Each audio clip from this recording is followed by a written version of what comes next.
50%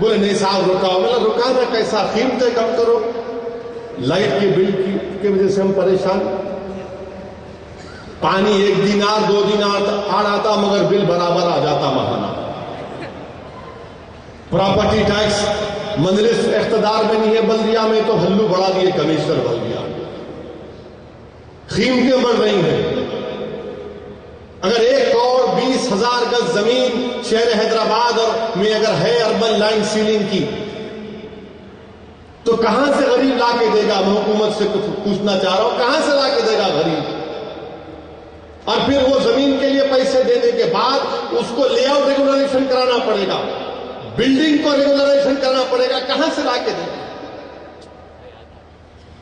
government کی زمین urban land selling سے ہٹ کر 1,20,000 ہوگی. یقیناً تلنگانہ کی حکومت کو پیسوں کی ضرورت ہے. ہم بھی چاہتے ہیں کہ آپ کا پیسے آپ کے پاس آئے، ترقیاتی کام، اس کے ہم ہرگز خلاف نہیں ہیں. مگر جو لوگ غریب ہیں، جہاں پر 30-40 سال سے اپنے گھر بنا کر رہ رہے ہیں، اچانک اگر کوئی آ کر بولے گا urban land ceiling government land, کہاں سے لا کے دیں گے؟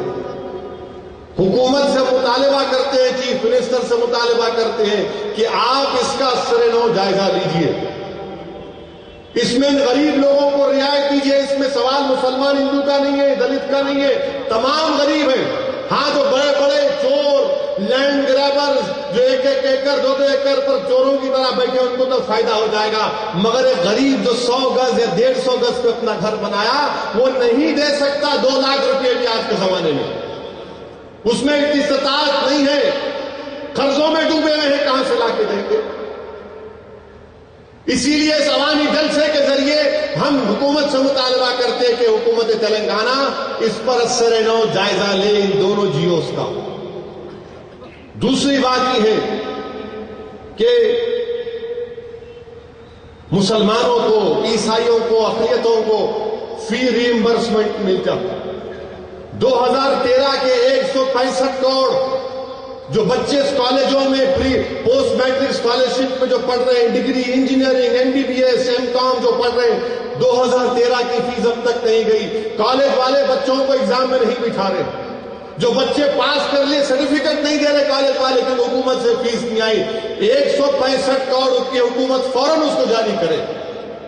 اور اس سال 2014 کے لیے جو فاسٹ بنایا گیا ہے اسکالرشپ کے لیے، یہ فاسٹ جا کے سلو ہو گیا. اس کو فاسٹ رکھیے مگر کھولیے. اور جو لوگوں کو بینک سے لون ملنا ہے، ابھی 8-7-8 ہزار لوگوں کو 30-40 کروڑ روپے ہے، حکومت فوراً بینکوں سے میٹنگ کر کے اس کا انتظام کرے.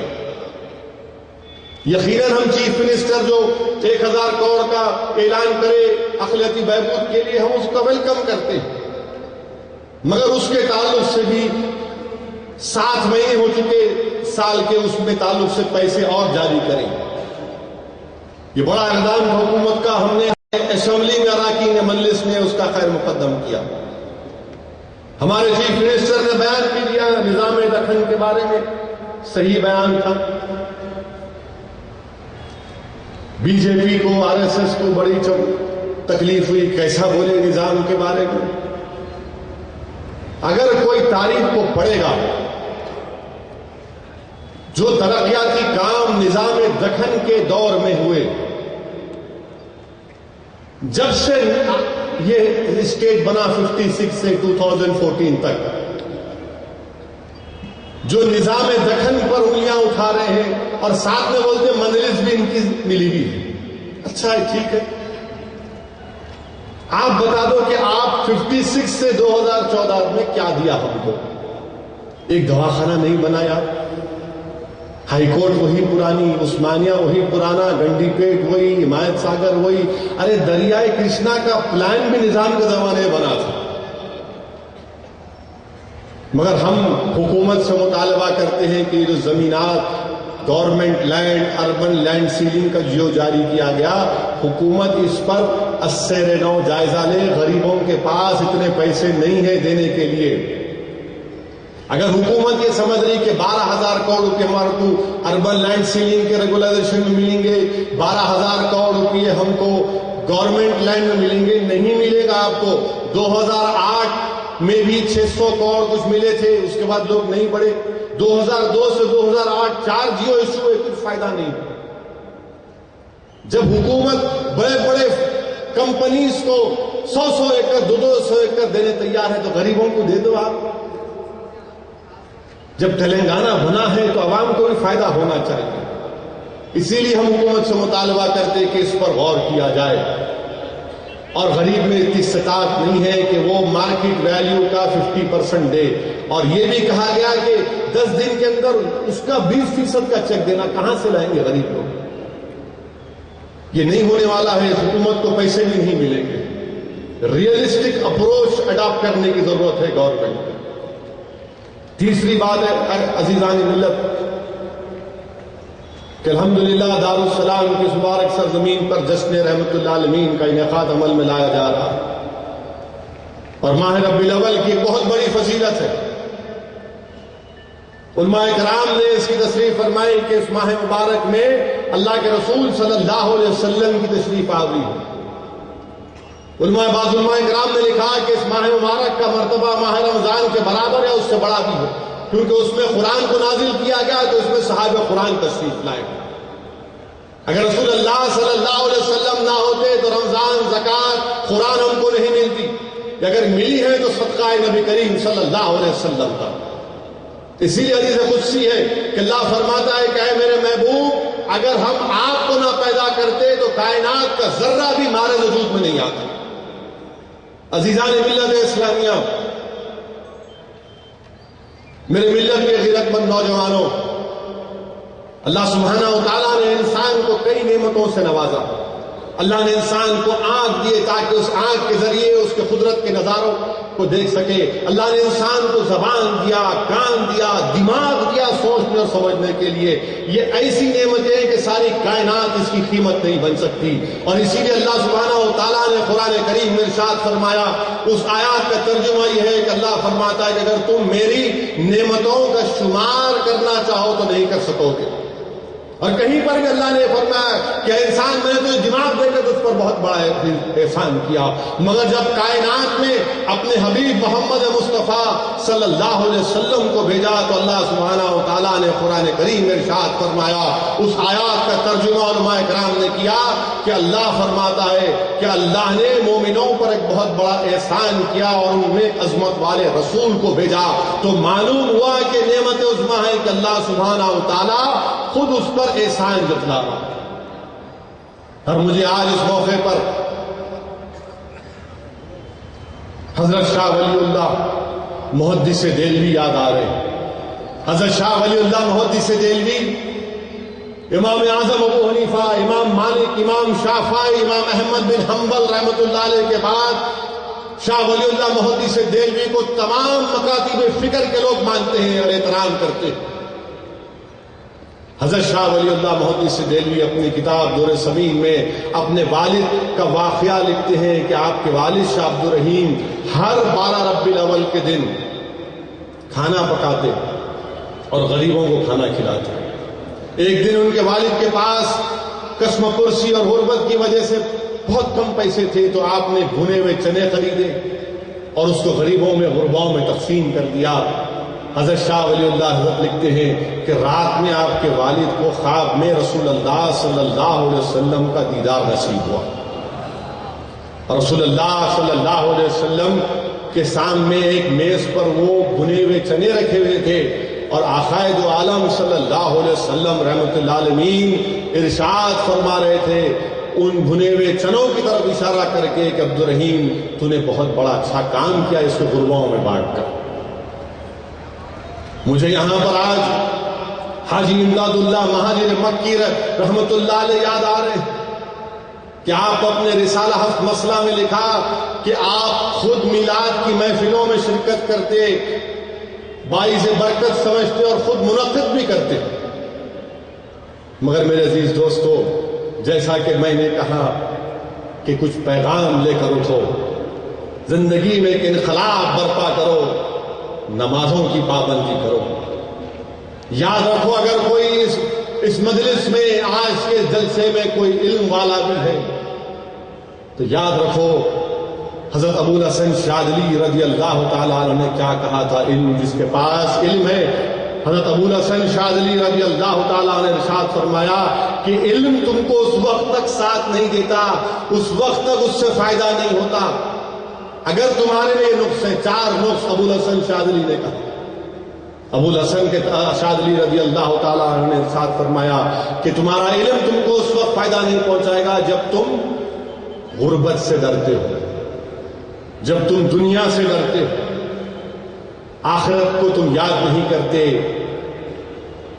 اور دنیا والوں کا خوف۔ تو یاد رکھو، دنیا والوں کا خوف نکالو، آخرت کی یاد کرو، غربت سے مت ڈرو۔ اگر علم ہے تو اگر یہ 4 چیزیں ہیں تو گئے تھے۔ اور کل جب نوجوان تم جلوس میں جا رہے، نماز کی پابندی کرو۔ مجھے یہاں پر اس جلسے کے بعد جب آپ اٹھ کر جائیں گے تو خدا کے لیے اپنی فجر کی نماز قضا مت کرو۔ میں تو تم سے پکار کر کہہ رہا ہوں کہ نماز پڑھو، اللہ میرا گواہ ہے۔ یہ نہیں ہے بیٹھ کے خوش ہوئے نعرے تکبیر یا رسول اللہ کے نعرے مارے اور جاتے کی سو گئے۔ اللہ کے رسول صلی اللہ علیہ وسلم سے محبت ہے تو وہ مسلمان حقیقی طور پر محبت جبھی کر سکتا ہے جب اس کو اپنے بستر سے محبت نہیں ہوتی، اس کی آنکھ تاک میں رہتی ہے کہ ہاں کب فجر کا وقت ہو میں اٹھ جاؤں۔ عزیز دوستو، مجھے یہاں پر شیخ علوی رضی اللہ تعالیٰ عنہ کا واقعہ یاد آ رہا ہے۔ شیخ علوی عالم خیال میں شیطان سے ملاقات ہوئی اور کہا کہ تو تکبر اور غرور میں ڈوبا ہوا، تو نے ایسا کیوں کیا؟ تو شیطان نے کہا، اے شیخ، تمہارے پاس تو تمہارے انسانوں میں مجھ سے بڑھ کر متکبر اور تکبر کرنے والے ہیں۔ اور کہا کہ میں تو اللہ کے سامنے سر جھکاتا تھا، سجدہ کرتا تھا، مگر جب اللہ نے مجھ سے کہا آدم سے کرو، میں نہ نہیں کرتا۔ مگر تمہارے لوگ تو اللہ کے سامنے سر ہی نہیں جھکاتے اللہ کے سامنے، کیا تمہارے پاس میرے سے زیادہ تکبر کرنے والے نہیں ہیں؟ شیخ علوی نے کہا کہ تو ان کو بھٹکاتا ہے، تو ان کو غلط راستے پر لے جاتا ہے۔ تو شیطان نے ہنس کر کہا شیخ علوی سے رضی اللہ تعالیٰ عنہ سے، اچھا ذرا یہ تو بتاؤ میرے کو کون بھٹکایا تھا اللہ کی مخالفت کرنے؟ شیخ علوی نے فوراً کہا کہ اللہ تجھے اور بدصورت بنا دے اور اللہ مجھے تجھ سے میری حفاظت فرمائے۔ یہ اولیاء اللہ ولی اللہ کا تقویٰ تھا اللہ سے کہ وہ لوگ پکار پکار کر کہتے کہ یا اللہ ہم تیرے جلال سے تیری رحم کی بھیک مانگتے۔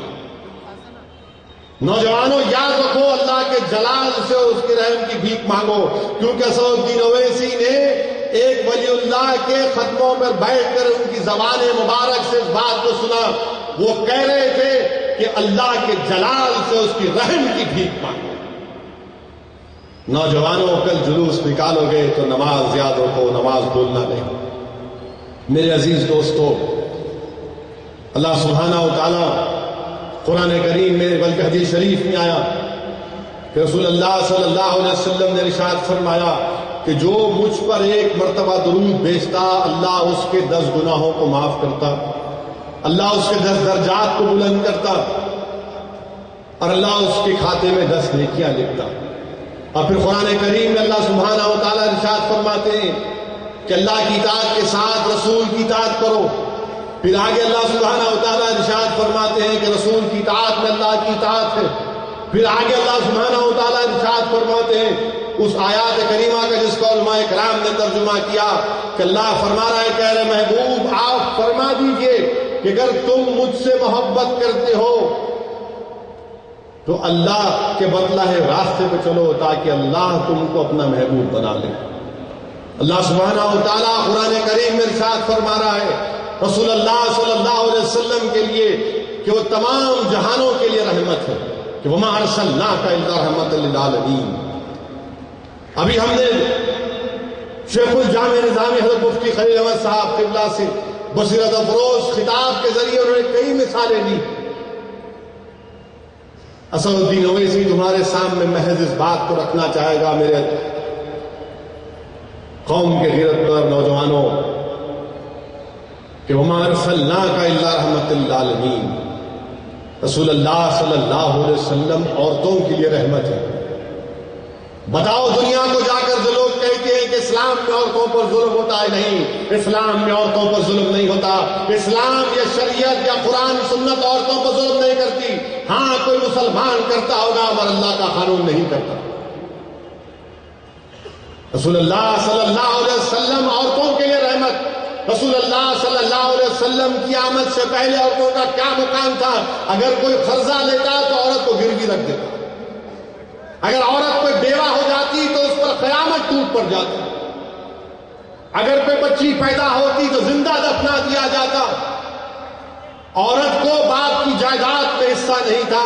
رسول اللہ صلی اللہ علیہ وسلم کی آمد کے بعد دنیا میں اگر عورتوں کو عزت ملی تو رسول اللہ صلی اللہ علیہ وسلم کی رحمت کی بھیک کی وجہ سے ملی، کہ اللہ کے رسول صلی اللہ علیہ وسلم نے ارشاد فرمایا کہ نہیں، عورت کو اپنے باپ کی جائیداد میں حصہ ملے گا۔ رسول اللہ صلی اللہ علیہ وسلم نے کہا نہیں، تم قرضہ اگر لوگے تو عورت کو گروی نہیں رکھ سکتے۔ رسول اللہ صلی اللہ علیہ وسلم نے ارشاد فرمایا کہ نہیں، تم اپنے بچوں کو نہیں دفنا سکتے۔ یاد رکھو، اگر تم اپنے بچوں کو نہیں دفناؤ گے اور بیٹوں پر ان کو ترجیح نہیں دو گے تو تم جنت میں جاؤ گے۔ یہ اللہ کے رسول صلی اللہ علیہ وسلم کا ارشاد مبارک۔ تو معلوم ہوا کہ رسول اللہ صلی اللہ علیہ وسلم عورتوں کے لیے رحمت، رسول اللہ صلی اللہ علیہ وسلم بچوں کے لیے رحمت۔ مفتی خلیل احمد صاحب نے اپنی تقریر میں اس حدیث شریف کا ذکر کیا کہ اللہ کے رسول صلی اللہ علیہ وسلم نماز پڑھا رہے ہیں اور آقا کے کانوں تک ایک بچے کی رونے کی آواز آ رہی ہے۔ رسول اللہ صلی اللہ علیہ وسلم نے نماز کو جلد ختم کر دیا۔ صحابہ کرام نے پوچھا، رسول اللہ صلی اللہ علیہ وسلم آپ نے ایسا پہلے کبھی نہیں کیا؟ تو اللہ کے رسول صلی اللہ علیہ وسلم نے فرمایا کہ بچے کی رونے کی آواز آ رہی تھی، میں جلدی نماز اس لیے ختم کیا کہ اس کی ماں بھی نہ جماعت میں، تاکہ وہ جلدی جا کر اپنے بچے کو اٹھا لے۔ یہ رحمت للعالمین۔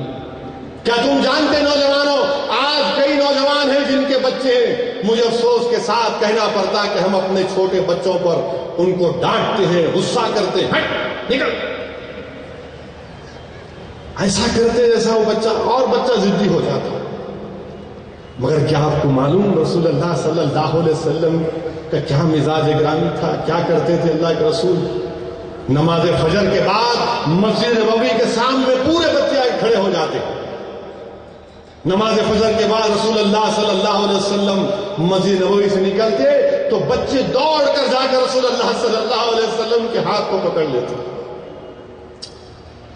کوئی دامن رحمت کو پکڑ لیتا اور رسول اللہ صلی اللہ علیہ وسلم سے لپیٹ جاتے۔ اللہ کے رسول صلی اللہ علیہ وسلم ان پر غصہ نہیں کرتے۔ آپ کو معلوم کہ حدیث میں آیا کہ فجر کی نماز کے بعد معصوم بچے برتنوں میں پانی لے کر ٹھہرتے مسجد نبوی کے سامنے، اور رسول اللہ صلی اللہ علیہ وسلم آ کر اپنا دست مبارک اس میں ڈالتے ہیں پانی کے برتنوں میں، اور بچے خوش ہو جاتے۔ کیا تم کو معلوم کہ رسول اللہ صلی اللہ علیہ وسلم بچوں سے کہتے کہ سب ایک لائن میں کھڑے ہو جاؤ، اور جو پہلے آ کر ریس جیتے گا مجھے چھیے گا، میں اس کو انعام دوں گا۔ تو بچے آ کر رسول اللہ صلی اللہ علیہ وسلم پر چھاتی سے لگ جاتے، کوئی سینے پر گر جاتے۔ یہ رسول اللہ صلی اللہ علیہ وسلم اپنے بچوں کے لیے رحمت ہے۔ اللہ کے رسول صلی اللہ علیہ وسلم کے صاحبزادے حضرت ابراہیم رضی اللہ تعالیٰ عنہ کہ جب آخری وقت تھا، اللہ کے رسول صلی اللہ علیہ وسلم کے آنکھ میں آنسو آ گئے۔ صحابہ کرام نے پوچھا، یا رسول اللہ آپ کو آنکھ میں آنسو آ گئے؟ تو اللہ کے رسول صلی اللہ علیہ وسلم نے فرمایا کہ ہاں، یہ رحمت ہے اللہ کی، میرے آنکھ میں آنسو ہے، میرا دل غمگین ہے، مگر میں اللہ کے فیصلے سے راضی ہوں۔ رسول اللہ صلی اللہ علیہ وسلم بچوں کے لیے رحمت۔ کیا تم کو معلوم کیا رسول اللہ صلی اللہ علیہ وسلم دنیا کے لیے رحمت جب ہم کہتے ہیں کیا ہے وہ؟ پہلے یہ تھا کہ اگر کسی کے کپڑے پر پیشاب گر جاتا تو اس کپڑے کو کاٹ دیتے، اگر کسی سے گناہ ہوتا تو اس کو جان دے دینا پڑتا، اگر کسی کا قتل ہوتا تو خون کے بدلے پیسوں اس کو ہی مار دیتے تھے۔ زکوٰۃ کا کیا حصہ تھا؟ چوتھائی حصہ تھا۔ رسول اللہ صلی اللہ علیہ وسلم کی آمد کے بعد کہا گیا کہ جس کپڑے کے حصے پر پیشاب کا قطرہ گرا اس کو دھو، صاف کرو۔ زکوٰۃ کا حصہ کہا گیا کہ 40واں حصہ۔ عزیز دوستو، یہ رسول اللہ صلی اللہ علیہ وسلم کی رحمت۔ کون کون سے واقعات ہیں، مگر تم کو فکر نہیں ہے نوجوانوں، تم کو ٹی وی دیکھنا ہے، واہیات گانے سننا ہے، کیا کیا کرنا ہے۔ اگر تم کوئی کتاب اٹھا کر سیرت النبی کا پڑھتے تو یقیناً یہ تمام کی تمام باتیں آپ کو معلوم ہو جاتی۔ اسد الدین اویسی ان باتوں کو بتا کر کوئی غرور تکبر کا مظاہر ہرگز نہیں کر رہا ہوں، میں بھی سیکھا ہوں علماؤں کے پیروں کے پاس بیٹھ کر، وقت کے ولی اللہ کی صحبتوں میں بیٹھ کر سنا ہوں اور عمل کرنے کی کوشش کر رہا ہوں، اللہ سے دعا کر رہا ہوں کہ اللہ مجھے توفیق دے عمل کرنے کی۔ رسول اللہ صلی اللہ علیہ وسلم بچوں کے لیے رحمت، عورتوں کے لیے رحمت، رسول اللہ صلی اللہ علیہ وسلم۔ عزیزان ملت اسلامیہ، یہ ان چیزوں پر آپ اور ہم کو بے حد غور کرنے کی ضرورت ہے کہ وما ارسلناک الا رحمۃ للعالمین، کہ اللہ کے رسول صلی اللہ علیہ وسلم ساری کائنات کے لیے رحمت بنائے گئے، ہر چیز کے لیے۔ اونٹنی آتی ہے راستے میں بیٹھ جاتی، رسول اللہ صلی اللہ علیہ وسلم اس سے سن رہے ہیں گفتگو اس کی، اور پھر اٹھ کر پوچھتے ہیں کون ہے اس کا مالک؟ تو مالک کھڑا ہو کر کہتا ہے کہ ہاں یہ ہمارے باغ میں پانی نکالتی تھی، ہم اس کا دودھ بھی لیتے تھے، اب جب یہ ضعیف ہو گئی تو ہم اس کو ذبح کر کے اس کا گوشت کھانا چاہتے ہیں، جب سے یہ اونٹنی باغی ہو گئی۔ اللہ کے رسول صلی اللہ علیہ وسلم نے کہا کہ کیا میں خرید لوں تم سے؟ اس مالک نے کہا رسول اللہ ہدیہ ہے آپ کے لیے۔ اللہ کے رسول صلی اللہ علیہ وسلم نے کہا کہ مجھے نہیں چاہیے، تم اس کا خیال رکھو۔ مجھے افسوس ہوتا ہے، غصہ آتا ہے کہ جب دنیا میرے آقا محمد مصطفیٰ صلی اللہ علیہ وسلم کے تعلق سے یہ ٹیررزم سے جوڑ دیتے ہیں، نعوذ باللہ من ذالک۔ ارے جو نبی ایک اونٹنی کے تعلق سے کہہ رہا ہے کہ دیکھو ضعیف ہو گئی تو دے دو، میں خرید لیتا ہوں، وہ نبی جس کے سفر میں ہے، چڑیاں ایک چڑیا کے سر پہ گھوم رہی ہے، رسول اللہ صلی اللہ علیہ وسلم صحابہ سے پوچھتے ہیں کس نے اس چڑی کے بچے کے انڈے اٹھائے؟ دوسرے سے انڈے اٹھائے، رکھ دو لے جا کر، یہ چڑی مجھ سے شکایت کر رہی ہے۔ دنیا والوں، ہم ٹیررزم سے ہمارا تعلق نہیں ہے۔ ہمارے نبی محمد مصطفیٰ صلی اللہ علیہ وسلم جب ایک اونٹنی کی جان کی قیمت کو جانتے ہیں، ایک چڑی کے بچے کی قیمت کو جانتے ہیں، تو انسان کی جان کی قیمت کو کیا نہیں جانتے؟ عزیزان ملت اسلامیہ، دنیا کو بتانا پڑے گا کہ محمد مصطفیٰ صلی اللہ علیہ وسلم کی تعلیمات پر چلنے سے ہی دنیا میں ٹیررزم کا خاتمہ ہو سکتا ہے۔ دنیا میں ٹیررزم کا خاتمہ آقا کی تعلیمات پر چلنے سے ہی ہو سکتا ہے انشاءاللہ تعالی، تو اور کوئی راستہ نہیں ہے، اور کوئی راستہ نہیں ہے۔ اسی لیے رسول اللہ صلی اللہ علیہ وسلم فرما رہے ہیں یتیموں پر رحم کرو۔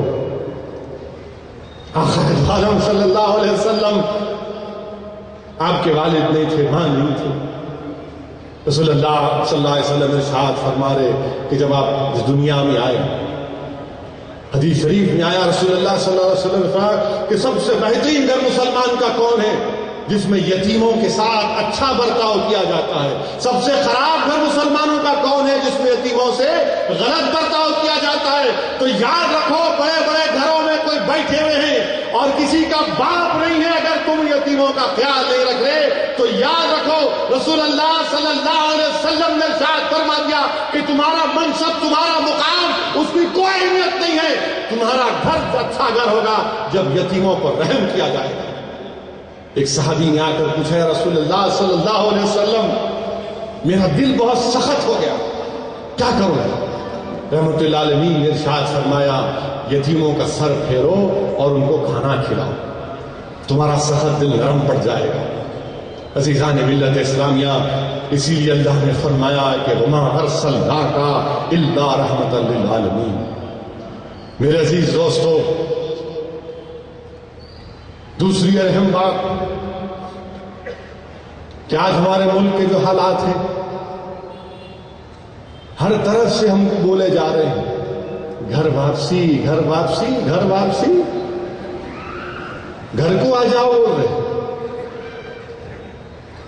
کس کے گھر کو آنا بابو؟ گھر کو آنا کہتے، گھر واپسی، گھر واپسی۔ ہم گھر واپسی نہیں جاتے بھائی، گھر واپسی کہے گا گھر گھر واپسی. یاد رکھو دنیا والوں، یہ سنگھ پریوار، RSS، BJP، ہمارے پرائم منسٹر، سن لو آپ، ہمارا عقیدہ یہ ہے کہ جب اللہ نے حضرت آدم علیہ السلام کو دنیا میں بھیجا تو حضرت آدم علیہ السلام ہندوستان میں آئے. یہ ہماری باپ کی سرزمین ہے. یہ ہم تمام ساری کائنات کیا ہے؟ بنی آدم ہے نہیں ہے. جس گھر میں ابا آئے تو ابا کا ہوگا نہیں ہوگا. یہ ہمارے باپ کی سرزمین ہے. پورا ملک ہمارا ہے، تم گھر کی بات کر رہے ہو. اور یہ کیا سرزمین ہے ہندوستان کی؟ سنو RSS والوں، یہ جو ہندوستان کی سرزمین کے تعلق سے رسول اللہ صلی اللہ علیہ وسلم نے ارشاد فرمایا کہ مجھے یہاں سے ٹھنڈی ہوا کی خوشبو آتی ہے. تو یہ ہماری باپ کی سرزمین بھی ہوئی، اور یہاں سے ٹھنڈی ہوائیں جو خوشبو آ رہی ہے، صبح قیامت تک یہی ٹھنڈی خوشبو ہوائیں توحید اور رسالت کی چلتے رہیں گی. دنیا کی کوئی طاقت نہیں ہے جو ہم کو لا الہ الا اللہ محمد رسول اللہ بولنے سے روک سکے. اور عزیز دوستو، افسوس تو مجھے اس بات کا ہوتا ہے کہ ہمارے کو تبدیل کرنے کی قیمت 5 لاکھ کا تھی. Only 5 lakhs? What a joke! Only 5 lakhs? ارے پیارے،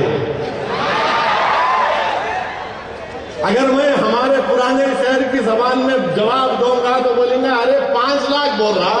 5 لاکھ کا تو خالی زردے کا پان کھا کے پھوٹوں میں 5 لاکھ بول رہا. 1,000 کا پان کھاتے کھاتے آج کل اللہ اکبر. ہمارے رشتے کے بھائی بھی ہیں، ان کو بڑا شوق شام ہوئی کی کھانا پان. ایئر کنڈیشن پان بھی نکلا سنا آج کل. وہ حلق کو کلیجے ٹھنڈک پہنچاتا کہتے ہیں. 5 lakhs for a Muslim, 2 lakh for Christian. کیا ہے بھائی؟ چنے خرید رہے. ہم 5 لاکھ میں رسول اللہ صلی اللہ علیہ وسلم کی غلامی کا توق نکال کے آ جائیں گے؟ نہیں. 5 لاکھ نہیں، 5 کروڑ نہیں، 5,000 کروڑ نہیں، 5 بلین ڈالر نہیں، ساری دنیا کی دولت بھی تو ہمارے قدموں میں لا کر رکھ دو گے، تب بھی ہم اسلام کو نہیں چھوڑیں گے انشاءاللہ. ہم اسلام کو نہیں چھوڑ رہے کیونکہ دین فطرت ہے. ہر کوئی جو دنیا میں پیدا ہوتا، سن لو RSS والوں، ہر کوئی جو دنیا میں پیدا ہوتا مسلمان پیدا ہوتا. اس کا ماحول، اس کے ماں باپ اس کو دوسرے مذہبوں کو لے کے چلے آتے، وہ تمہاری مرضی. اور صحیح کہا مفتی خلیل احمد صاحب نے کہ دین میں کوئی زور زبردستی نہیں، ہدایت تو سب کے سامنے ہے. اللہ نے قرآن میں فرما دیا کہ دین میں کوئی زبردستی نہیں ہے. جو کوئی بھی پیدا ہوتا ہے، ہمارا ماننا ہے، آپ لوگ کو مانو، ہمارا ماننا ہے جو کوئی پیدا ہوتا ہے انہیں مسلمان پیدا ہوتا. آپ آؤ واپس. اور ہم کچھ پیسہ نہیں دے سکتے بھائی آپ کو، ہمارے گھر کچھ بھی نہیں ہے. ہم آپ کو صرف اتنا بول سکتے ہیں کہ دین اور دنیا کی کامیابی کی گارنٹی آپ کون دے سکتے؟ آ جاؤ. ہم تمام تو بنی آدم ہیں نا. اب باقا ملک ہے یہ. Welcome, please come back. ہم ہاتھ اٹھا کر آپ کو بول رہے ہیں آ جاؤ، آ جاؤ، ویلکم، کم بیک. کہاں جا رہے ہو اتنی دور؟ یہاں آ جاؤ. 5 لاکھ یہ تو کہتے ہیں نا تبدیل ہو جاتے، ہمارے کو تبدیل کرتے کوئی تبدیل نہیں ہو سکتے. نوجوانوں، جا کر بخاری شریف کی 7ویں حدیث، جس کو علماء کرام نے کہا کہ ہرخل کی حدیث، جس میں عیسائی پوپ اور پادریوں نے کہا کہ جس کے دل میں سوچ اور فکر میں اسلام پیوست کر جاتا ہے وہ اسلام اور بڑھتا جاتا ہے اور بڑھتا جاتا ہے. یہ حدیث میں کہا گیا بخاری شریف میں۔ اور نوجوانوں یاد رکھو، رسول اللہ صلی اللہ علیہ وسلم نے کہا کہ آخری زمانے میں حدیث کے الفاظ آقا نے فرمایا صلی اللہ علیہ وسلم نے کہ اپنے دانتوں سے اپنے دین کو بچا کے رکھیں، اپنے دانتوں سے اپنے دین کو بچا کے رکھیں۔ یہ اللہ کے رسول صلی اللہ علیہ وسلم نے ارشاد فرمایا۔ ڈرنے اور گھبرانے کی ضرورت نہیں ہے، ہرگز نہیں ڈریں گے انشاءاللہ تعالی۔ میں پارلیمنٹ میں بھی کہا کہ تم سے ڈرنے والا نہیں ہوں میں، اور جب میں کھڑے ہو کر بولتا ہوں تو میں اپنے انفرادی ذات کی کبھی خدا نخواستہ بات نہیں کر رہا ہوں، میں ہندوستان کے 15 کروڑ غیور مسلمانوں کی ایک بے باک آواز بن کر تم سے کہہ رہا ہوں کہ ہم تمہارے جیسے جوکروں سے ڈرنے والے نہیں ہیں۔ تم ہم کو ہمارے مذہب سے دور نہیں کر سکتے۔ ہم ہندوستان میں ہم ہیں، تو جیسا کہ میں نے کہا پھر کہہ رہا ہوں کہ دوسرے مذہب کے لوگ انڈین بائی برتھ ہے، میں انڈین بائی چوائس اور انڈین بائی برتھ ہوں، میرا مقام تمہارے سے زیادہ ہے، اور میں اسلام پر تھا، ہوں اور رہوں گا، اپنے دین پر مجھے فخر تھا، ہے اور رہوں گا جب تک دنیا زندہ رہے گی۔ ہندوستان کے مساجد سے توحید کا پیغام دیا جائے گا، لوگوں کو رسالت کی تعلیم دی جائے گی، لوگوں کو اسلام کی دعوت دی جائے گی، کیونکہ یہی حق ہے، اسلام حق ہے، اسلام حق ہے، اسلام حق ہے۔ جو لوگ آج ہم کو ڈرانے کی بات کر رہے ہیں، یاد رکھو ہم ڈرنے اور گھبرانے والوں سے نہیں ہیں۔ یاد رکھو نوجوانوں، یہ جو دین تم کو اور ہم کو ملا، یہ بہت بڑا سرمایہ ہے، یہ بہت بڑی دولت ہے۔ یہ دولت ایمان کی نوجوانوں، یہ کسی گارڈن پر چل کر نہیں ملا ہم، کسی بادشاہ کے شیش محل میں چل کر نہیں ملا۔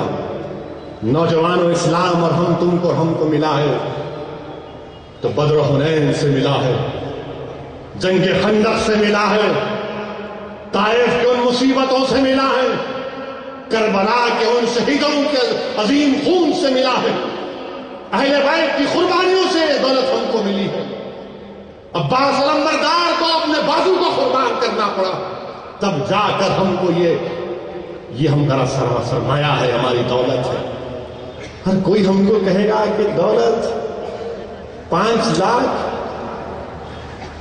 میں 5 لاکھ کا پان کھا رہا آج کل، کیا بولنا مت کرو، وہ جو کبھی نہیں سنتا۔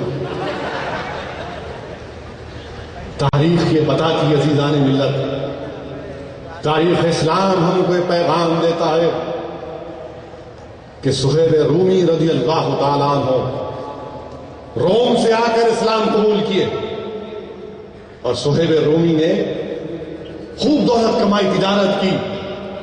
اللہ کے رسول صلی اللہ علیہ وسلم کی ہجرت فرمانے کے بعد آپ کا دل تڑپ رہا تھا، تکلیف میں گئی کہ نہیں میں بھی چلے جاؤں رسول اللہ صلی اللہ علیہ وسلم کے پاس۔ جب صہیب رومی جا رہے تھے تو کفاران مکہ نے روک کر کہا کہ صہیب رومی تم ضرور مدینے کو جا سکتے مگر دولت چھوڑ کے جانا۔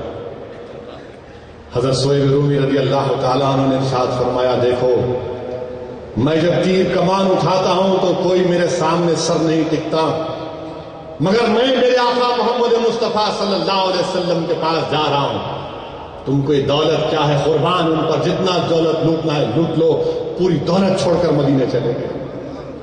ایک اور صحابی رسول تھے، آپ اور آپ کے بچے، آپ کی بیوی اور بچے کو لے کر مدینہ جا رہے تھے، تو کفاران مکہ نے کہا کہ نہیں آپ نہیں جا سکتے، یہ ہمارے قبیلے کی بچی ہے، یہ ہمارا بچہ ہے، آپ کو جانا اکیلے چلے جاؤ۔ تو آپ نے کہا کہ میں اپنی بیوی بچوں کو قربان کر دیتا ہوں رسول اللہ صلی اللہ علیہ وسلم پر، چلے گئے۔ جنگ بدر میں لوگ کفاران مکہ شہید مر گئے تھے، ان کی لاشوں کو گلے میں ڈالا جا رہا تھا۔ حضرت حذیفہ دیکھ رہے تھے، ان کے والد قطبہ کی لاش کو بھی کھینچ کر گڑھے میں ڈالا جا رہا تھا، تو آپ کے آنکھ میں آنسو تھے۔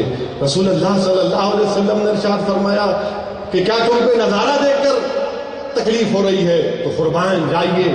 آپ نے فرمایا نہیں رسول اللہ صلی اللہ علیہ وسلم، مجھے افسوس اس بات کا ہے کہ کاش میرے والد دین اسلام کو قبول کر لیتے تو شہادت کے عظیم مرتبے پر فائز ہو جاتے. یہ دین ہم کو یہ سکھاتا ہے دنیا والوں، تم 5 لاکھ کی بات کر رہے ہو، تم ساری دنیا کی دولت لا کر رکھ دو گے، تو ہمارے رسول محمد مصطفیٰ صلی اللہ علیہ وسلم نے ہم کو تعلیم دی.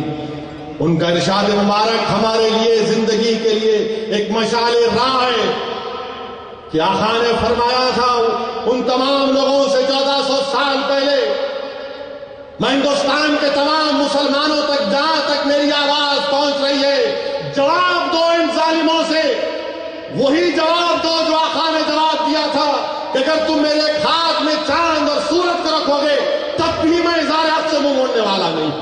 ہم ان کے غلاموں کے غلام ہیں. تم چاند اور سورج کا بھی وعدہ کرو، ہم نہیں جائیں گے اسلام کو چھوڑ کر. گھر واپسی کہاں گئے متروں؟ گھر واپسی پہ کوئی میاں مٹھو بولتے ہی نہیں کچھ بھی، خاموشی اختیار کرے بیٹھے ہوئے. کیوں؟ آپ کے پیارے ناچ رہے بول کے. نچاؤ اور نچاؤ، معلوم ہوتا یہی ناچتے رہیں گے ملک کا کیا ہوگا یہ بھی سوچ لو. فارن ایکسچینج کیسا آئے گا ہندوستان میں؟ $100 بلین کا آپ نے اعلان کیا. یہ جو کر رہے ہیں گھر واپسی کا، اس سے فارن ڈائریکٹ انویسٹمنٹ ہوگا ہندوستان میں؟ یہ فارن ڈائریکٹ انویسٹمنٹ ہوگا اس میں؟ اچھا، کوئی VHP کے لوگ بول رہے کہ 2021 تک کرتے 80% سے 100% کر دیتے کرتے. کیا ہے کہا؟ پینٹ کا برش لے کے پینٹ کر دیا، 80 سے 100 کر دیے. کہاں ہے بھائی؟ 80 سے 100 کرتے، کچھ 100 نہیں ہوگا. تم 80 رہو گے، ہم 14 سے 16 17 ہوں گے، اتنا ہی ہوگا. کوئی جانے والا نہیں ہے. ہندوستان کو تو ہندو راشٹر بنا دیں گے. کیسا بنائیں گے آپ؟ کانسٹیٹیوشن پڑھے آپ. بابا صاحب امبیڈکر نے کیا کہا تھا؟ امبیڈکر کے الفاظ مجھے کانوں میں آج بھی گونج رہے ہیں کہ جب دستور ہند بن چکا تو امبیڈکر نے تمام دستوری قانون ساز اسمبلی کے سامنے امبیڈکر کی تقریر کے الفاظ میں تمہارے سامنے دوہرا رہا ہوں کہ امبیڈکر نے کہا تھا کہ ہمارے موجود اراکین میں یہ ایک بات چلی ہے کہ آرٹیکل 30 کیوں دے رہے ہیں؟ امبیڈکر نے کہا کہ مسلمان ہمارے چھوٹے بھائی ہیں، ان کی مذہبی شناخت کو، ان کے کلچر کو، ان کے تعلیمی اداروں کو تحفظ دینا ضروری ہے. یہ امبیڈکر کے الفاظ تھے یا نہیں تھے؟ ہم جا کے کہتے سب کو تبدیل کر دے رہے، ہم نہیں تبدیل کر رہے، ہم دعوت دے رہے. اگر حقانیت کو کوئی قبول کرے گا تو کیا آپ اس کو روک سکتے؟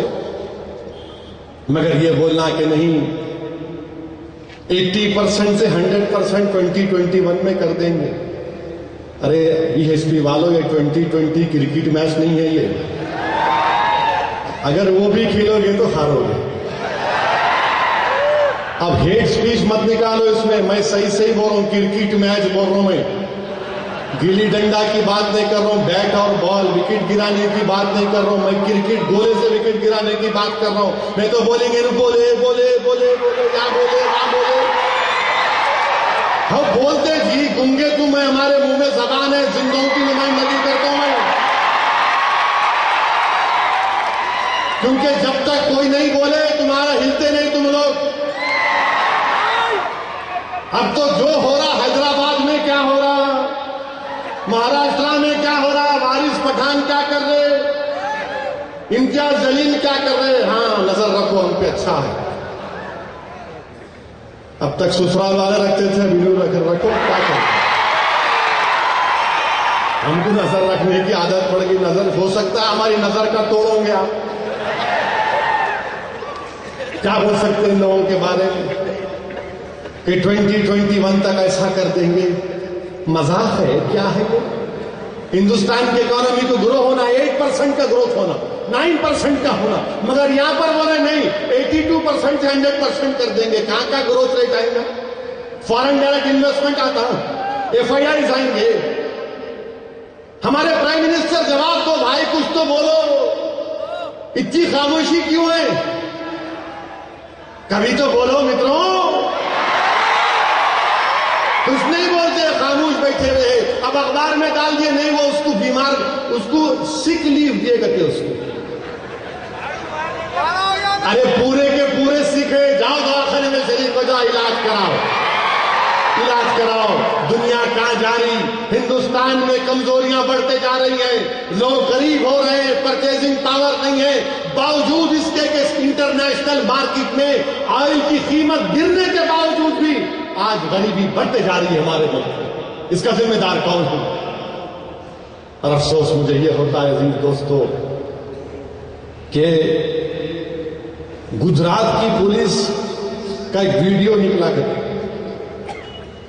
جس میں مسلمانوں کو ٹوپیاں پہنایا گیا اور ٹوپیاں پہنانے کے بعد ان کی زبان سے نعرہ مارنے لگا رہے اسلام زندہ باد. یہ دہشت گرد ہے. گجرات کی پولیس بول رہی جو دہشت گرد پکڑا جاتا انہیں سر پہ ٹوپی پہن کے آتا کہتے اسدالدین اویسی کیسا. اگر شیروانی ہونا تو بھجا تو میری سائز کی ہے تو بلا تمہارے لیے شیروانی پریشانی بنے گی انشاءاللہ. یہ سر پہ ٹوپی پہن کے ٹیررسٹ آتا کہتے میاں مٹھو دولے بھائی کی تلوار گھوڑے پہ بیٹھ کے نہیں آیا انہیں. سر پہ ٹوپی پہن کے آئے کہتے انہوں انڈیا میں انڈینز کو مارنے کو انہوں ٹیررسٹ ہے. اجمل کا سب کے سر پہ ٹوپی تھی، ہاتھ میں یہاں لال لال تاگے تھے نہیں تھے؟ دیکھے جا کے دیکھو یوٹیوب پہ ہے. خالی اکبر کی تقریر دیکھتے یوٹیوب پہ اجمل کا سب کو بھی دیکھو. پورے کے پورے ہاتھ کو لال کا تاگے بنے تھے. کیا بولنا ہم بھی نہیں بولے، ہم بولے نہیں یہ دہشت گرد ہے. اجمل کا سب دشمن ہے ملک کا، دہشت گردی ملک کا دشمن ہے. مگر اسلام سے کیوں جوڑ رہے اس کو آپ؟ اسلام سے کیا کرنا ہے دہشت گردی کو؟ ہم دہشت گردی کو ختم کرنے کو آئے. اسلام آیا تو دنیا کے ظالموں کے ظلم کو، دہشت گردی کے خاتمے کو آیا. اسی لیے اللہ نے فرمایا کہ میرا محبوب رحمت للعالمین ہے. اور پھر اسلام زندہ باد ٹھیک ہے، اس کا جواب تو یہی دیں گے آج اپنے.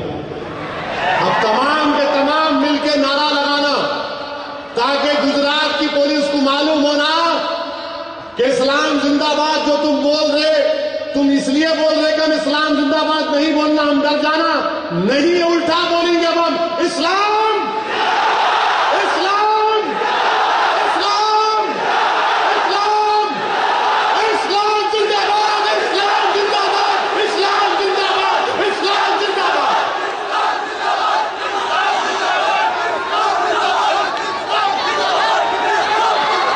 بولنے کے ختم نہیں ہوا.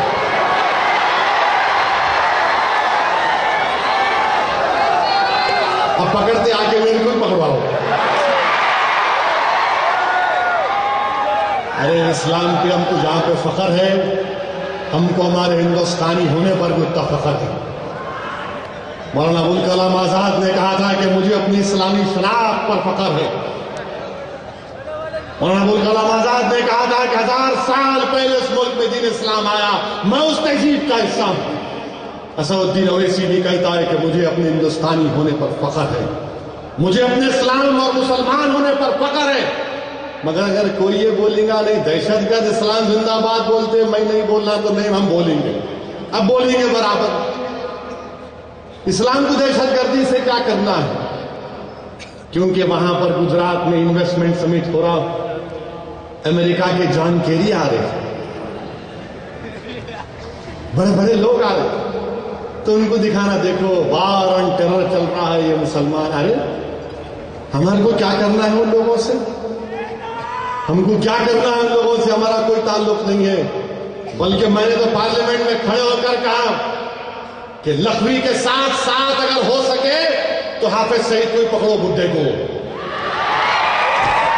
پکڑو. حافظ سعید کو دشمن ہے، ہندوستانیوں معصوم ہندوستانیوں کو مروا دیا. ہم کو کیا کرنا ہے حافظ سعید سے، لکھوی سے، جو ملک کا دشمن ہمارا دشمن، جو ملک کا دوست ہمارا دوست. پکڑو حافظ سعید کو.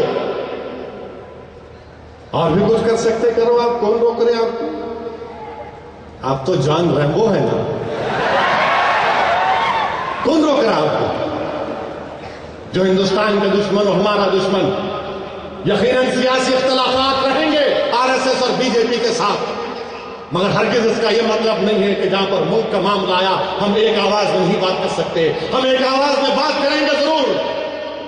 ہندوستان کی سالمیت کا خطرہ ہوگا، ہم برابر آواز دیں گے، ہم برابر خون کا خطرہ بہاتے آئے ہیں، جان کے نذرانے پیش کرتے رہیں گے ملک کی سالمیت کے لیے، ملک کے تحفظ کے لیے، ملک کے بارڈروں کی حفاظت کے لیے. مگر خدا کے لیے یہ ملک کے مفاد میں نہیں ہے کہ تم اسلام کو بدنام کرو. اس ملک میں 14 کروڑ غیور مسلمان رہتے ہیں اور ہمارا دہشت گردی سے کوئی تعلق نہیں ہے.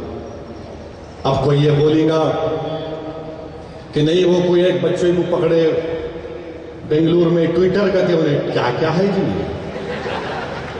ٹویٹر کے ہینڈل کر رہا تھا IS کا، اور وہ بچہ بولا، نہیں معلوم بولا مگر بولا اخبار میں آیا کہ قرآن میں اللہ نے کسی کی گردن مارنے کا حکم دیا کہ کافروں گردن مارو. میں پوچھتا چاہ رہا ہوں اس بچے سے، کون سکھائے تمہارے کو اسلام؟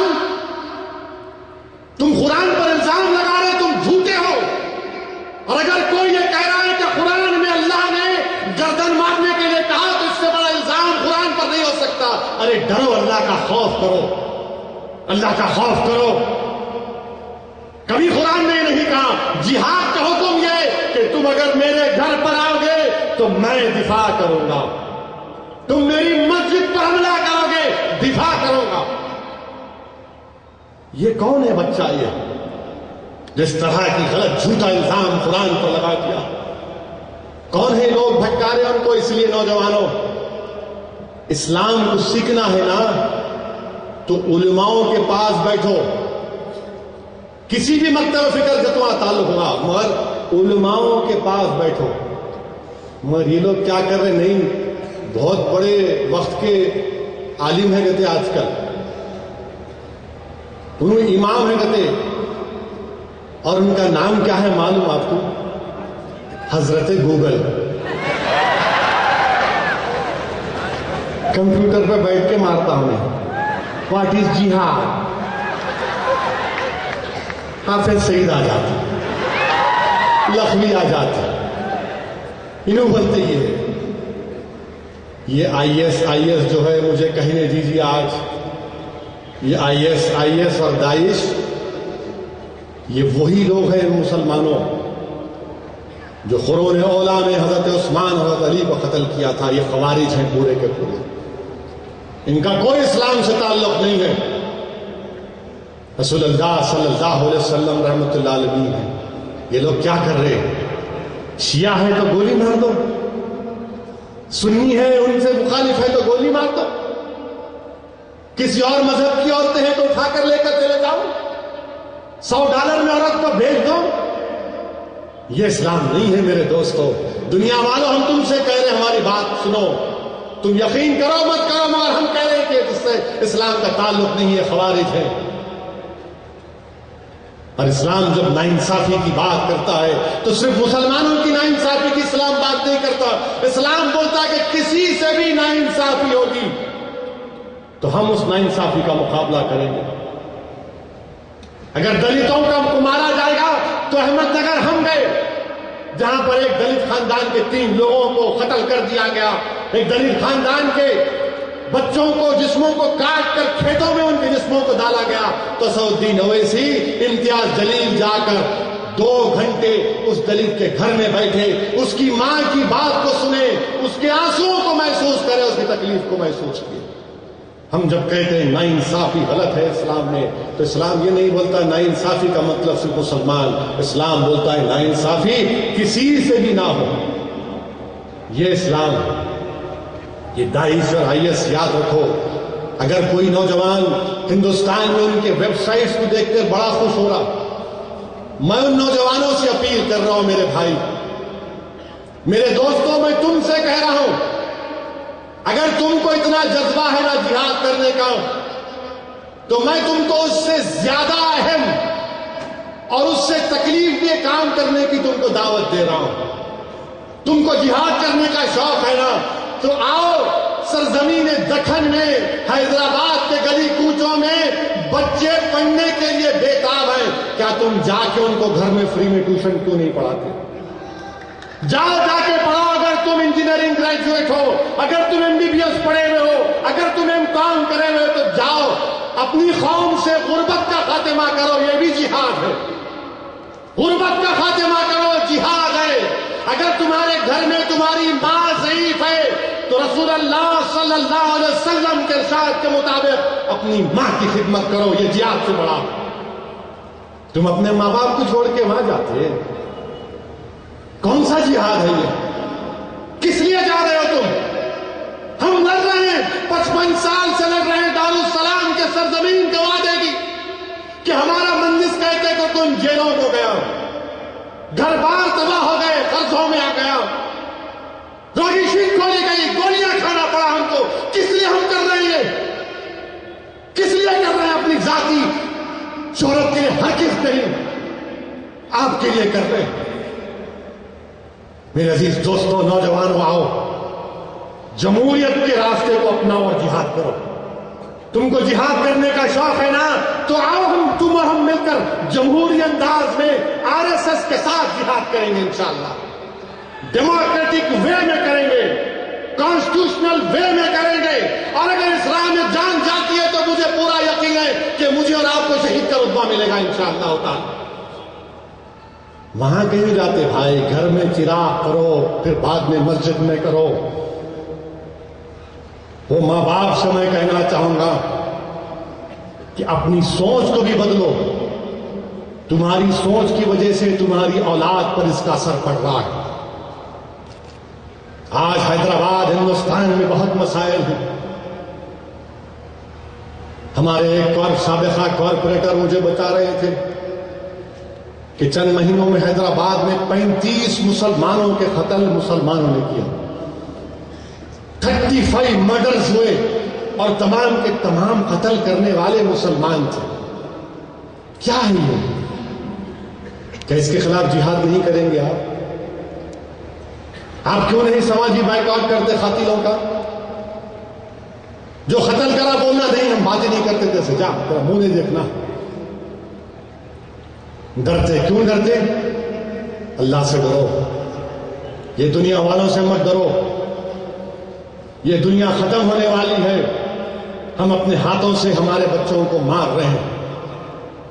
کہ ہم میں اتنی ہمت نہیں ہے جو لوگ جہاد کی بات کرتے، آؤ سود خوروں کے خلاف جمہوری انداز میں ایک محاذ چلائیں گے، بند کریں گے ان کے سیاہ ڈوں کو جو ظلم کر رہے ہیں ہمارے غریب خاندانوں پر۔ اگر پڑھا لکھا نوجوان میری اس بات کو سمجھ لے اور وہ اپنے دن کے 24 گھنٹے میں سے صرف 1 گھنٹہ تم سے بھیک مانگ رہا ہوں، 1 گھنٹہ نکالو، پڑھاؤ میرے بھائی، بچوں کو پڑھاؤ۔ آج مسلمان پڑھنا چاہ رہا، وہ بھی خواب دیکھتا ہے کہ میں بھی چاند پر جاؤں گا راکٹ میں بیٹھ کر۔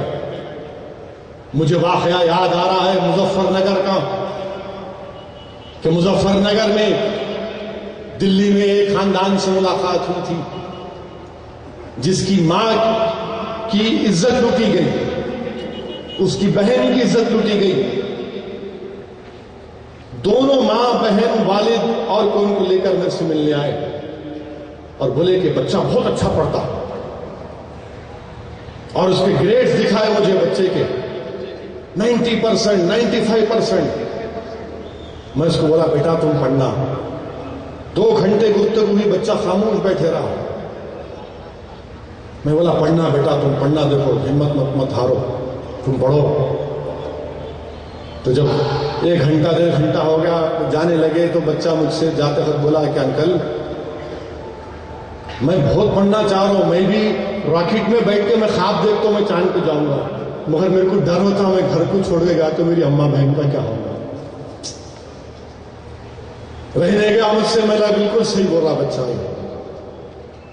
میرے دوستو یہ ہے، اسی لیے کہہ رہا ہوں پڑھے لکھے نوجوانوں، چاہے ہماری عزت دار ماں اور بہنوں کی، آؤ اپنا وقت دو، کام کرو۔ دیکھو یہ سنت ہے، اللہ کے رسول صلی اللہ علیہ وسلم نے ہم کو اس کی تعلیم دیا کہ مدینہ گئے تو آقا نے کیا فرمایا تھا کہ سلام کرو، کھانا کھلاؤ، آؤ، یہ مسائل ہیں، یہ چیلنجز ہیں، ہم کو ہمارے ملک میں عزت کی زندگی گزارنا ہے، اس ملک میں ہم کو ہمارا تحفظ کرنا ہے، اس ملک میں ہم کو ہمارے گھروں کو کی دیواروں کو مضبوط کرنا ہے، ہمارے وطن عزیز کے اس پرآشوب ماحول کو بدلنا ہے نوجوانوں، ہمارے وطن عزیز کے فرقہ پرستی کے بادلوں کو جو آج بجلیاں ہم کی تباہی اور بربادی کا چیلنج دے رہی ہیں، ان بادلوں اور بجلیوں سے کہنا پڑے گا نوجوانوں تم کو کھڑے ہو کر کہ ہم تمہارے بجلی کے گرنے سے ڈرنے والے نہیں ہیں، ہم رسول اللہ صلی اللہ علیہ وسلم کی امت ہیں، یہ بادل چھٹیں گے ضرور، یاد رکھو انشاءاللہ ہوتا، اللہ کسی کا محتاج نہیں ہے۔ اور جو لوگ اتر پردیش کی سرزمین پر ان لوگوں پہ ظلم کر رہے ہیں پارلیمنٹ میں، جب میری تقریر میں میں نے کہا ملائم سنگھ تمہاری وجہ سے اور آگے تم یہ پیغام دے رہے ہو مسلمانوں کو کہ دیکھو میں ہوں، میں تم کو بچا سکتا ہوں، میں نے کہا ملائم سنگھ سن لو تم، اب وہ دن چلے گئے، تمہاری لنگی اٹھا کے ڈرانے کے دن چلے گئے، اب تم کوئی نیتا ویتا نہیں ہو میرے، وہ ہوں گا تمہارے کو نیتا پکارنے والا، ہم رسول اللہ صلی اللہ علیہ وسلم کے غلاموں کے غلام ہیں، اتر پردیش کی سرزمین پر انشاءاللہ تعالی مجلس اتحاد المسلمین کا ہرا پرچم لگے گا، یاد رکھو انشاءاللہ تعالی، جیسا مہاراشٹر میں اللہ نے ہم کو کامیابی دی، وہاں پر جناب شوکت صاحب کی قیادت میں ان کے معزز اراکین کے ساتھ اتر پردیش کے ہر ضلع میں جا کر جہاں پر RSS کا گڑھ مانا جاتا ہے وہاں پر مجلس اتحاد المسلمین کی رکنیت سازی ہو رہی ہے، الحمدللہ اتر پردیش میں ہم جائیں گے، کوئی نہیں روک سکتا ہم کو، ہمارے باپ کی سرزمین ہے،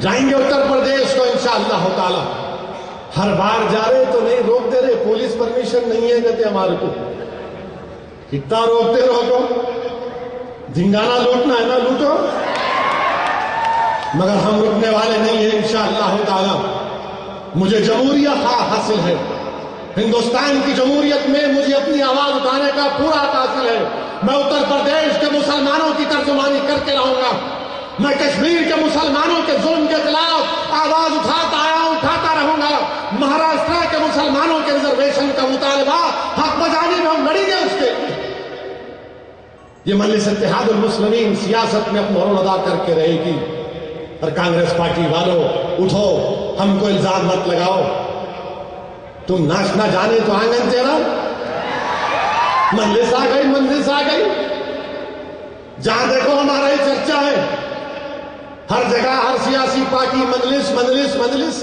ٹھیک ہے انشاءاللہ تعالی آنے والے مہینوں میں سالوں میں مجلس کا ہی چرچا ہوگا اللہ کے کرم سے، ہم اپنی آواز مسلمانوں کے حق کا مطالبہ کر رہے ہیں، ہم اپنا تحفظ چاہ رہے، ہم اپنی مذہبی آزادی چاہ رہے، ہم نوکریوں میں حصہ چاہ رہے، ہم بچوں کو پڑھانا چاہتے ہیں، ہم اپنے ماں اور بہنوں کا تحفظ چاہتے ہیں، ہم پرسنل لا میں مداخلت نہیں چاہتے، کیا یہ مطالبے غلط ہیں؟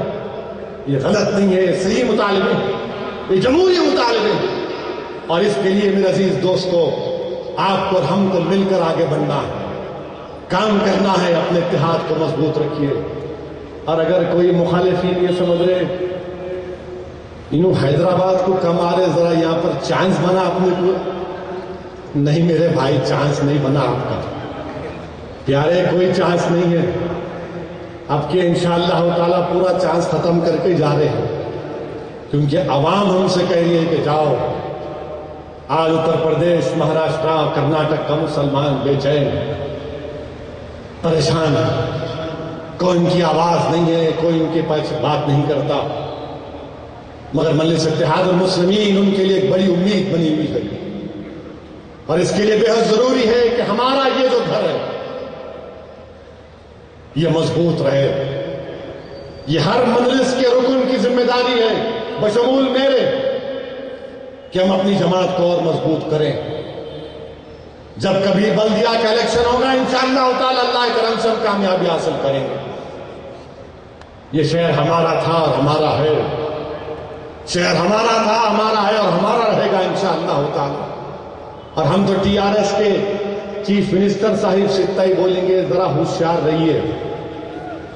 بی جے پی مشن 7 کی بات کر رہی ہے، مشن 7، یعنی آندھرا میں ان کی گورنمنٹ، تلنگانہ میں ان کی گورنمنٹ، کرناٹکا میں ان کی گورنمنٹ، اڈیشہ میں ان کی گورنمنٹ، ویسٹ بنگال میں ان کی گورنمنٹ۔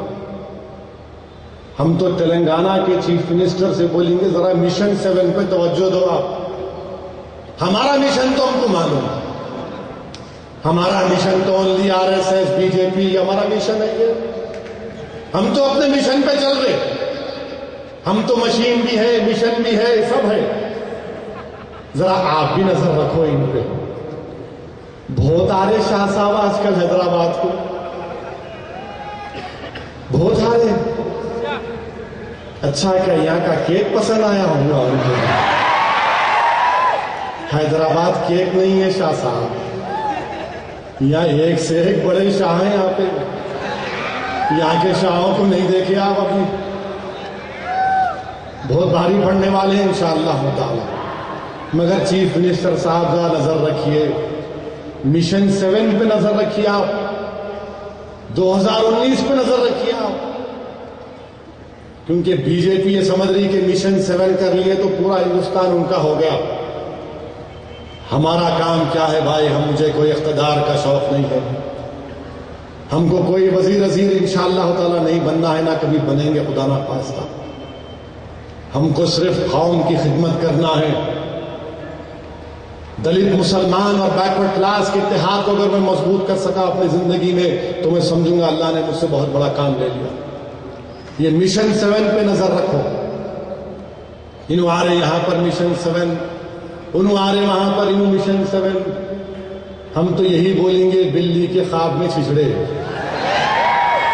اچھا ہے، آؤ معلوم ہوگا آپ کو، ہم بھی دیکھیں گے کتنے سیکولر پارٹی مقابلہ کرتے ہیں ان کا۔ اور اب تو ایسا ہو گیا، اب تو سنا کہ ایک بہت بڑے رئیس آدمی کو مولانا آزاد نیشنل اردو یونیورسٹی کا چانسلر بنائے۔ اچھا، اب آپ کو معلوم اردو یونیورسٹی میں ایک نیا کورس کا ایجاد ہو رہا، ڈپلوما ان چاپلوسی، ایم اے ان خطل Urdu, P H D in غلامی نریندر مودی۔ یہ نیا کورس کا ایجاد ہونے والا ہے، معلوم ہے۔ واہ، ایسے ایسے نادر ہیروں کو لا کے بٹھا رہے، معلوم ہے، چانسلر بنا کے۔ اب کیا ہوگا یہاں پر؟ میرے کو سالار ملت مرحوم رحمت اللہ علیہ، اللہ ان کی مغفرت فرمائے، انہوں اپنی تقریر میں ایک جملہ بولتے تھے، حملہ سنتے سنتے وہ چڑھ گیا دماغ پہ۔ لوگاں بولتے یہ تمہاری زبان میں اتنی بھی بھڑکاؤ کہیں کو آیا؟ بولا میں کیا کروں بھائی، میں جب سے ہوش سنبھالا میں تقریریں سننے کا بہت شوق تھا۔ میں تقریر سنتا تھا شیخ محمد اختر کی، مرحوم اسماعیل زبی، ہمارے مرحوم معتمد صاحب ماما غلام غوث صاحب، آپ کے خلیل صاحب ایک تھے، پھر مولانا عاقل صاحب رحمۃ اللہ علیہ، سالار ملت مولانا عاقل صاحب کے بھائی۔ ہم ان لوگوں کو سن سن کے کیا ہوگا، زبان میں تیزابی مٹھاس دونوں آ گئی، کیا کریں گے؟ ان لوگوں کی غلطی میری نہیں ہے، انصاری صاحب برا نہیں ماننا، سن سن کے ایسا ہو گیا، کیا کریں گے؟ ان لوگوں کی بات سنتے تھے ہم نہ بیٹھ کے۔ مگر یاد رکھو میرے عزیز دوستو، حالات اور وقت کا تقاضا یہ ہے کہ متحد رہیں، جہاں کہیں بھی ہیں متحد رہیے، مسلکوں کے جھگڑوں میں مت پڑو، اپنا مسلک پہ چلو یقیناً، مگر دشمن سامنے ہے۔ یاد رکھو، میں تم سے بڑے سیریس طریقے سے کہہ رہا ہوں کہ لوگ ہمارے دین سے ہم کو چھڑانے کی کوشش کر رہے ہیں۔ یاد رکھو، اگر ہم متحد رہیں گے، منتشر نہیں ہوں گے تو ہم ان کا جواب دے سکیں گے انشاءاللہ تعالی۔ اور مجھے پورا یقین ہے کہ ہندوستان کی بہت بڑی تعداد جو سیکولر ہے، ہمارے ہندو بھائی، دلت بھائی، وہ بی جے پی کا جواب دیں گے ہمارے ساتھ، ہم سے زیادہ، اور ہم بھی ان کے ساتھ کندھے سے کندھا ملا کر ملک کی جو روح ہے سیکولرزم کو بچا کے رکھیں گے۔ آؤ نوجوانوں، آج کے جلسے سے عہد کر کے اٹھو کہ میں کم سے کم زندگی کی نماز قضا تو نہیں کروں گا، مگر اب جب صبح ہوگی تو میں مسجد کو جاؤں گا۔ اگر آج یہ بڑا ہزاروں کی تعداد کا مجمع تمہارے مساجد میں چلا جائے گا تو میں سمجھوں گا کہ جلسے کا پیغام جو تھا وہ کامیاب رہا۔ وآخر الدعوانا الحمدللہ رب العالمین۔